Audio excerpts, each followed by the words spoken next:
제가 결혼하기 전에 아내랑 이제 교제하고 있을 때 저는 이제 성남의 마북동이라는 곳이 있습니다. 거기에 칼빈 대학교가 있고 그 당시에 저는 4학년이었습니다. 그래서 기숙사에 지내고 있었어요. 그리고 저희 아내는 도원구에 있는 이제 중계역 근처에 성서대 이제 어린이집에서 이제 일을 하고 있었고요. 그래서 학교에서 미금역까지 버스를 타고 나오고 그다음에 지하철을 타고 중계역까지 가면 혹시 얼마나 걸릴까요? 시간이 아시는 분 계실까요? 2시간 정도 걸립니다. 예, 편도로 2시간이 걸려요. 그래서 이제 아내를 만나고 이제 막차 시간에 맞춰서 항상 돌아왔습니다. 12시 반에 이제 마북동으로 들어가는 그 차가 이제 보정역이나 이제 미금역에 있었는데 그 차 시간에 맞춰서 이제 왔었어요. 그러다 한 번은 이제 조금 더 오래 보려는 욕심에 지하철을 놓친 적도 사실 있습니다. 왜냐면 환승을 해야 되는데 그 환승 시간이 어긋나서 왕십리였나요? 어디에서 왕십리인가 어디쯤에서 이제 갈아타질 못했었습니다. 그래서 친구를 불러서 친구에게 데려달라고 해서 간 적도 한 번 정도 있었습니다. 그리고 아내는 이제 한 번인가 2번인가 왔었습니다. 많이 왔죠. 왜냐하면 제가 더 이상 못 오게 했거든요. 왜냐하면 돌아가는 시간도 몇 시간이 걸리죠? 2시간이 걸리는 거예요. 그래서 꽤 먼 거리, 어떻게 보면 아주 큰 장거리는 아닐지 모릅니다. 뭐 부산에서 서울을 왕복해 가면서 연애하시는 분들도 있으니까요. 하지만 꽤 먼 거리를 왕복하면서 연애를 했습니다.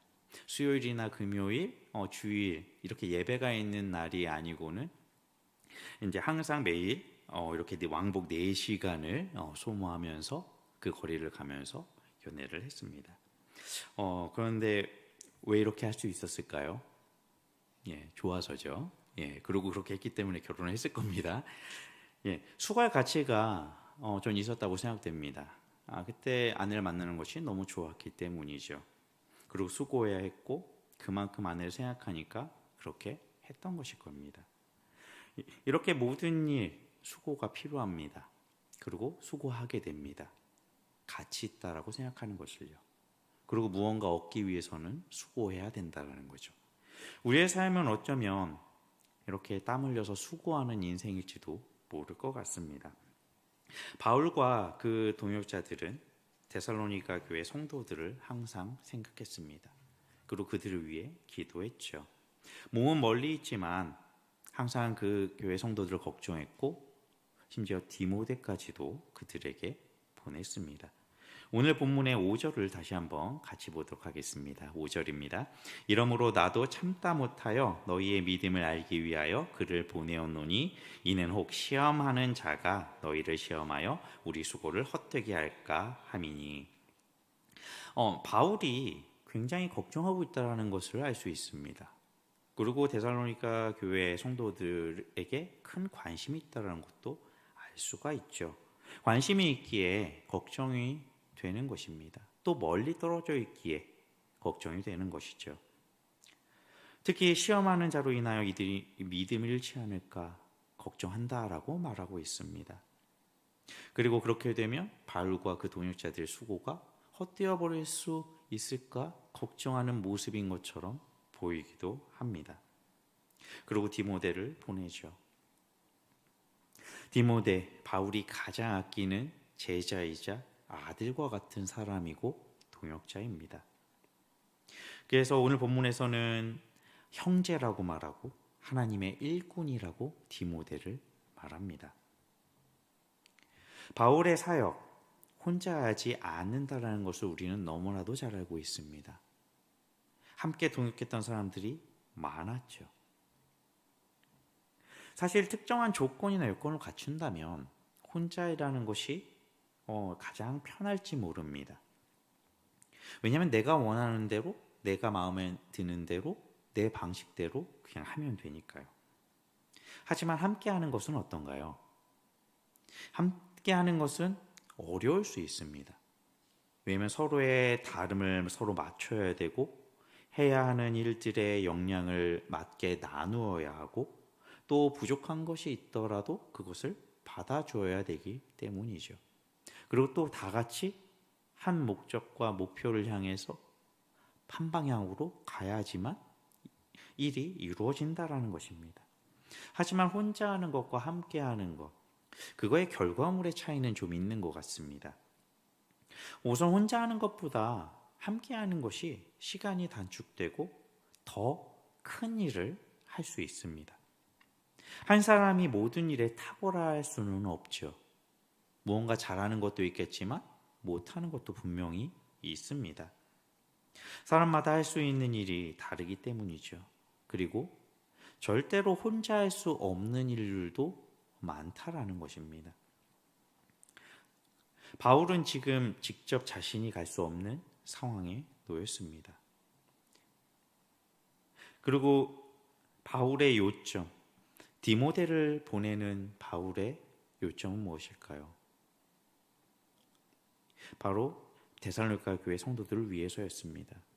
데살로니가 교회 성도들은 어쩌면 바울이나 어떻게 보면 인지도 있는 사람이, 이름 있는 사람이 오기를 원했을지도 모릅니다. 하지만 바울은 그것에 실망하지 말라라는 것이죠. 그래서 디모데가 우리의 형제이고 하나님의 일꾼이다 라고 디모데를 세워준 것입니다. 디모데 역시 하나님 능력 안에 있는 사람이기 때문에 너희들의 필요를 채워줄 수 있다라는 것이죠. 그래서 오늘 본문의 2절과 3절에 이렇게 말하고 있습니다. 우리 형제 곧 그리스도의 복음을 전하는 하나님의 일꾼인 디모데를 보내노니 이는 너희를 굳건하게 하고 너희 믿음에 대하여 위로함으로 아무도 이 여러 환난 중에 흔들리지 않게 하려 함이라. 우리가 이것을 위하여 세움을 받은 줄을 너희가 친히 알리라. 바울이 왜 디모데를 보내는지 분명하게 이야기하고 있습니다. 데살로니가 성도들은 디모데를 통해서 충분한 믿음에 대한 위로를 받고 흔들리지 않고 세움을 받을 것이라는 것이죠. 디모데를 통해서 하나님에 대한 적극적인 신뢰가 굳건해지게 될 것이라는 겁니다. 바울은 앞서서 데살로니가 교인들에게 환난이 하나의 가능성이 아니라 그리스도의 운명인 것처럼 가르쳤습니다. 반드시 오고 겪게 될 것이라고 가르쳤습니다. 그리고 그것이 왔습니다. 반드시 환난 가운데 서게 있다라는 그 사실을 아는 바울, 어떻게 걱정이 안 되겠어요? 그리고 사도들이 데살로니가 이 바울과 그 사역을 함께하는 동역자들이 데살로니가 교회로 가는 것을, 그 지역으로 가는 것을 사탄이 막고 있었다면 바울은 궁금했을 것입니다. 왜냐하면 사탄이 그 장막 뒤에서 어떻게 보면 우리를 못 가게 하고 도대체 어떠한 악행을 할 것인가, 어떠한 유혹을 할 것인가, 거기에 넘어지진 않았을까, 어떻게 보면 걱정하는 것이죠. 우리는 하나님을 대적하는 악한 영의 능력 과소평가하면 안 됩니다. 하나님에 비할 바 당연히 못 됩니다. 하지만 하나님께서 허락하시는 범위 안에서 우리보다 지혜롭고 우리보다 능력이 있습니다. 그리고 수단과 방법을 가리지 않습니다. 어떻게 해서라도 그 믿는 자들을 넘어뜨리려고 하는 것이 바로 하나님을 대적하는 이 악한 영들이죠. 그리고 이들은 우리가 보기에 좋은 모습으로 다가옵니다.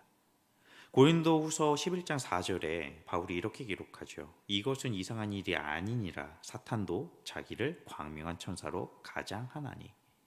어떻게 보면 우리가 가장 좋아 보이는 모습, 천사의 모습, 그것도 그냥 천사가 아니라 광명의 천사의 모습으로 온다라는 것이죠. 결국 그들이 환난은 단순히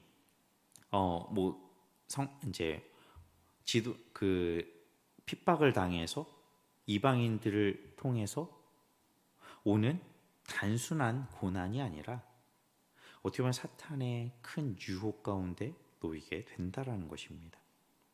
그렇기에 깊은 우려를 표하고 있는 것이죠.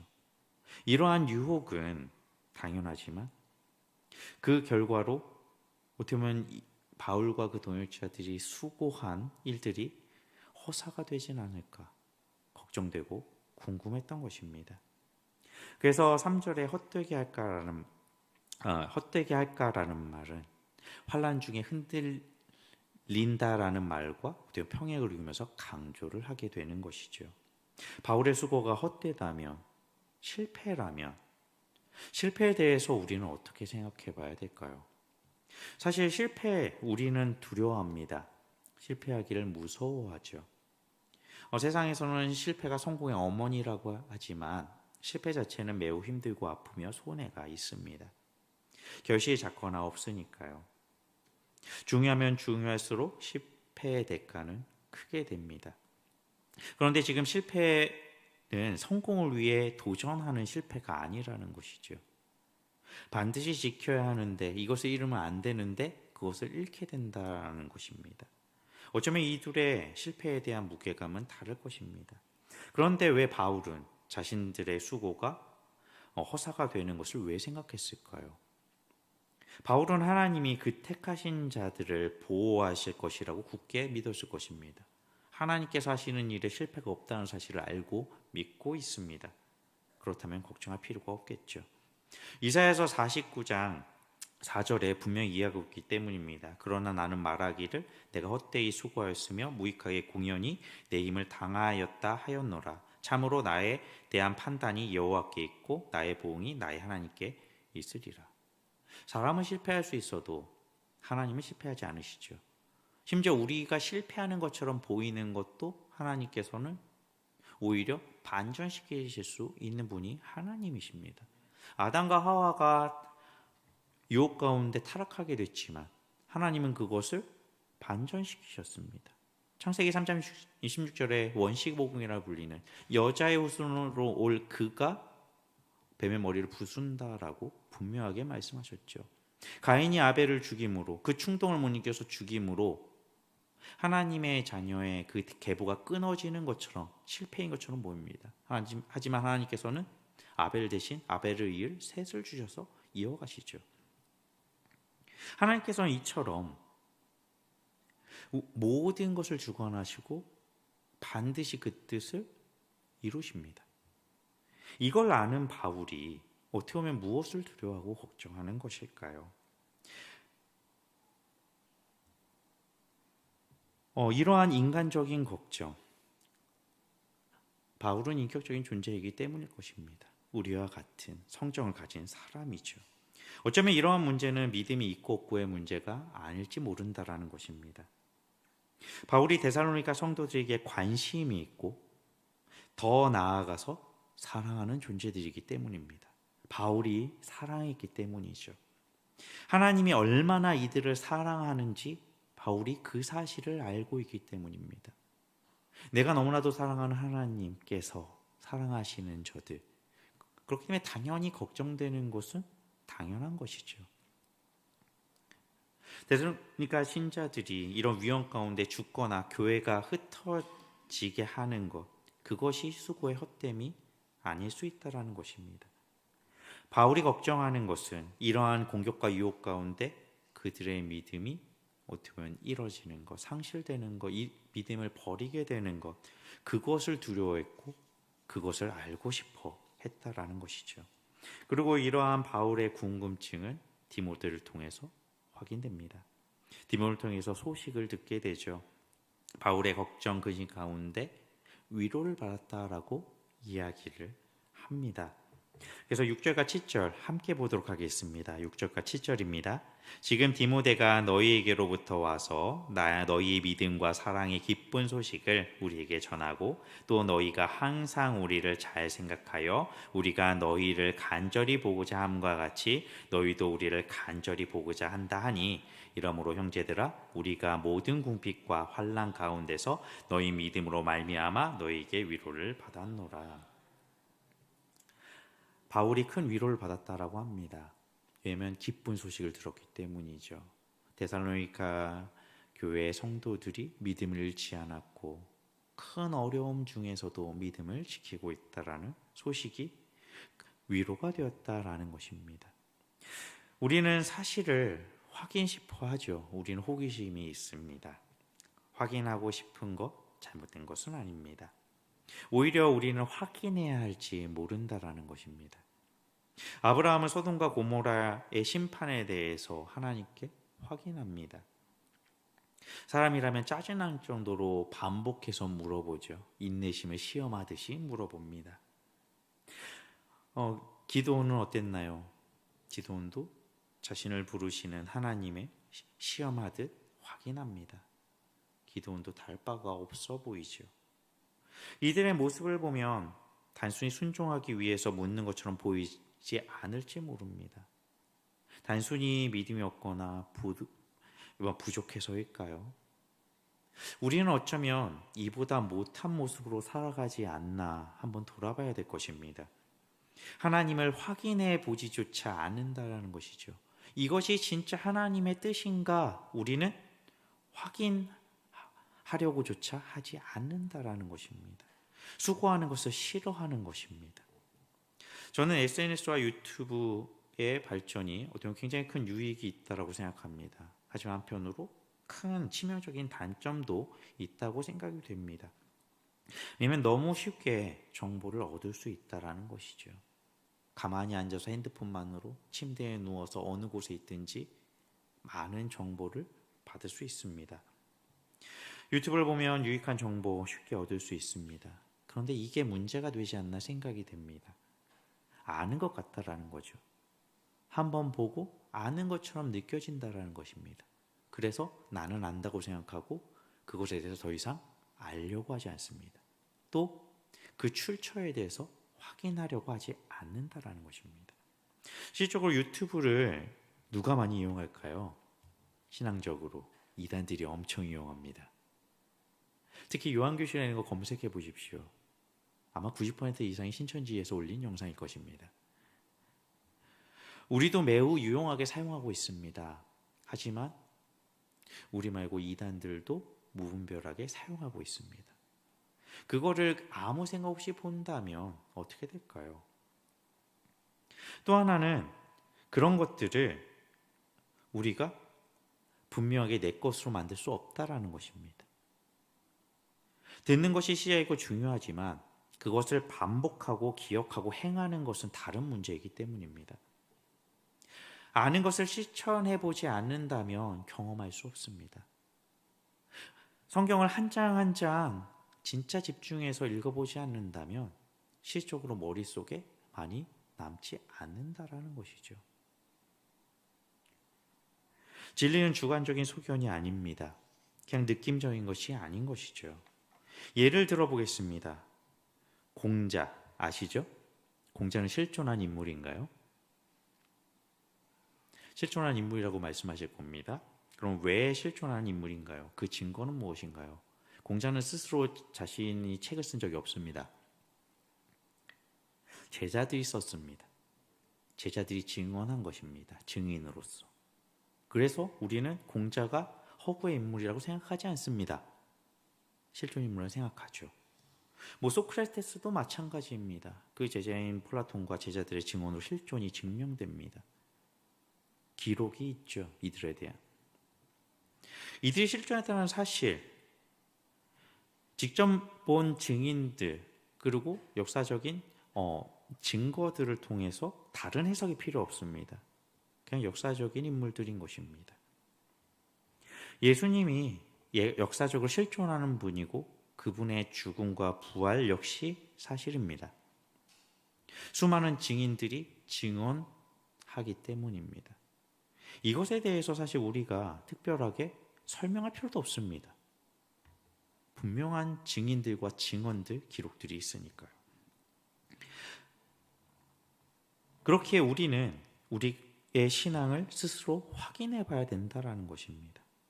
하나님의 살아계심, 삶 속에서 우리의 말씀을 순종함으로 하나님의 살아계심을, 이 말씀이 진리임을 확인해야 된다는 것이죠. 우리가 그를 통해서 우리가 증인으로서 증거하게 되는 것입니다. 6절에서 바울이 확인한 기쁜 소식, 이것은 왕성하게 성장하는 데살로니가 교회 성도들, 즉 주님의 몸된 교회의 모습이었다라는 것을 알 수 있습니다. 데살로니가 교회의 성도들은 여전히 그 가르침을 받은 대로 그리스도를 따르고 있을 뿐만 아니라 계속해서 바울과 그 동역자들에게도 어떻게 보면 충성했습니다. 그래서 항상 생각하여라는 말, 그 말은 어떻게 보면 기억을 유지하고 있다라는 것입니다. 바울과 그 동역자들을 항상 기억하고 있다라는 것이죠. 그리고 제자들이 선생을 본보기로 그 모범을 유지하고 실천하고 있었다라는 의미가 되는 것입니다.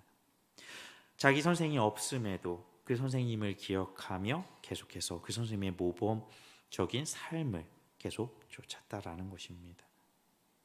그것이 함축하는 바는 무엇일까요?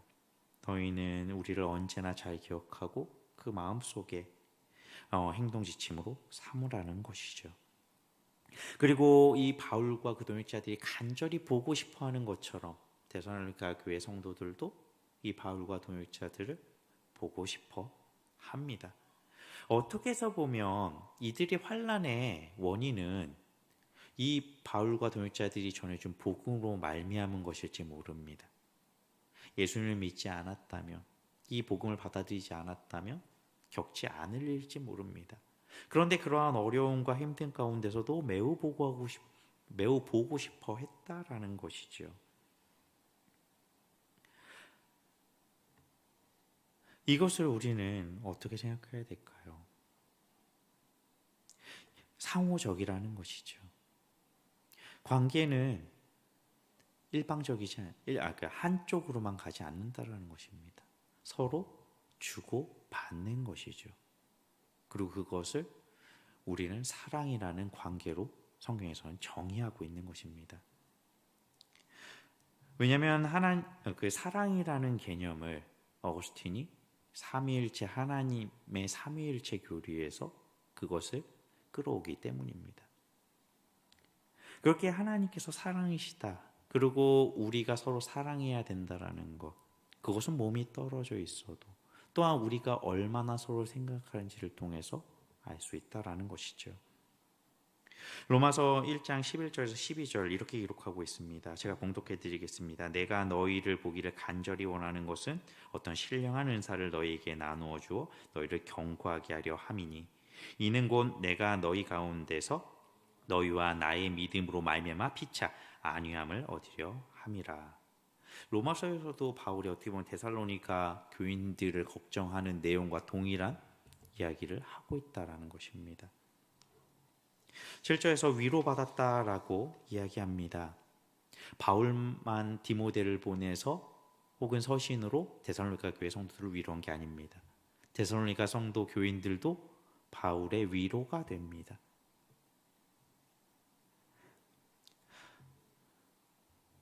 그렇기에 우리는 서로가 서로를 형제라고 부르죠. 서로가 의지할 수 있는 그렇게 가까운 관계가 되는 것, 바로 여기에 그 이유가 있는 것입니다. 사도들이 환난 받는다라는 사실, 그리고 바울과 실라 동역자들도 환난 가운데 있습니다. 더 큰 환난 가운데 있죠. 환난의 본보기였을지 모릅니다. 그리고 바울과 실라 그 동역자들 역시 환난 가운데 있을 때 위로를 받아야 됩니다. 그렇게 내가 하는 수고가 나만의 수고로 나만의 결실로 끝나는 것이 아니라는 것입니다. 나의 수고가 다른 형제들에게 위로를 주고 힘을 준다라는 것이죠. 우리는 바울의 입장에서 성경을 봐야 할까요? 데살로니가 성도들 입장에서 성경을 봐야 할까요? 아니면 잘 나와 있지는 않지만 디모데의 입장에서 성경을 봐야 할까요? 이것을 나눌 필요 없을 것입니다. 이들 모두가 유기적으로 서로에게 위로가 되고 각자 맡은 일 가운데 수고하고 섬김으로 빛나고 있기 때문이죠. 하나님이 원하시는 그 뜻을 이루고 있기 때문입니다. 하나님께서 바울에게, 데살로니가 성도들에게, 심정에 나와 있지 않지만 디모데에게 은혜를 베푸신 분인 하나님이십니다. 이들의 마음을 하나 되게 하신 분, 하나님이시고 주님의 이름 아래 이들은 하나가 되어 있는 것이죠. 그렇기 때문에 하나님이 베푸신 은혜 가운데 서로를 위로하고 위로를 받고 사역을 하고 교회를 함께 세워나가는 것입니다. 우리는 성경 말씀을 무기로 사용할 때가 생각보다 많습니다. 나도 모르게 말씀을 무기로 사용할 때가 많죠. 정작 순종하지 않고 말씀에 따르기 위해 수고하지 않을 때가 더욱더 많습니다. 어떻게 보면 다른 사람에게 이 말씀을 무기처럼 사용하고 있을지 모릅니다. 정작 변하지 않는 삶을 살아가고 있을 때가 많죠. 바울과 그 동역자들의 마음, 데살로니가 성도들의 마음 다르지 않습니다. 그리고 주님의 마음과 다를까요? 저는 같았을 거라고 생각이 됩니다. 왜냐하면 너무나도 서로를 사랑했으니까요. 이 주님이 가르쳐 주신 대로 사랑했으니까요. 그리고 주님의 모습을 본받아 세워져 가고 있기 때문입니다. 성령의 열매를 맺고 있는 것이죠. 모두 믿음의 수고를 하고 있습니다. 그리고 이것은 우리에게 동일하게 적용되어야 할 것입니다. 오늘 본문의 10절부터 13절도 함께 보도록 하겠습니다. 함께 보겠습니다. 주야로 심히 간구함은 너희 얼굴을 보고 너희 믿음이 부족한 것을 보충하게 하려 함이라. 하나님 우리 아버지와 우리 주 예수는 우리 길을 너희에게로 갈 수 있게 하시오며 또 주께서 우리가 너희를 사랑함과 같이 너희도 피차간에 모든 사람에게 대하여 사랑이 더욱 많아 넘치게 하사 너희 마음을 굳건하게 하시고 우리 주 예수께서 그의 모든 성도와 함께 강림하실 때 하나님 우리 아버지 앞에서 거룩함에 흠이 없게 하시기를 원하노라. 아멘. 바울과 그 동역자들 수고했습니다. 디모데도 수고하죠. 그리고 데살로니가 성도들도 수고합니다. 믿음을 위해 수고했습니다. 하나님의 뜻을 알기 위해, 그 뜻을 행하기 위해 수고했습니다. 하나님을 기뻐하기 위해서 수고했습니다. 믿음을 지키기 위해 수고했습니다. 그리고 함께 수고할 때 서로 위로를 받는다라는 것입니다. 한쪽만 위로를 받는 것이 아니라 모두가 위로를 받습니다. 그리고 사랑이 넘치다 못해 흐르게 되는 것이죠. 그리고 이처럼 수고할 때 하나님의 역사를 보게 되는 것입니다. 그렇기 때문에 성도님들, 특히 나이가 많은 성도님들, 지금까지 믿음에 수고하신 것이 헛되지 않습니다. 그 수고를 보고 그 후대가 따라가고 있습니다. 그리고 그 수고를 하나님께서 하시고 하나님께서 그 수고를 통하여 역사해 오셨습니다. 그리고 지금도 우리가 할 수 있는 일들 수고해야 됩니다. 하나님께서 그 수고로 말미암아 회복시키실 것이기 때문입니다. 교회를 세우실 것이고 하나님의 사랑을 우리에게 알게 하실 것이며 우리는 그것을 누리게 될 것입니다. 그렇기에 우리가 끝까지 하나님 앞에 수고하시는 성도님들이 되시길 바랍니다. 하나님의 역사 그 가운데 반드시 이루어지게 됩니다.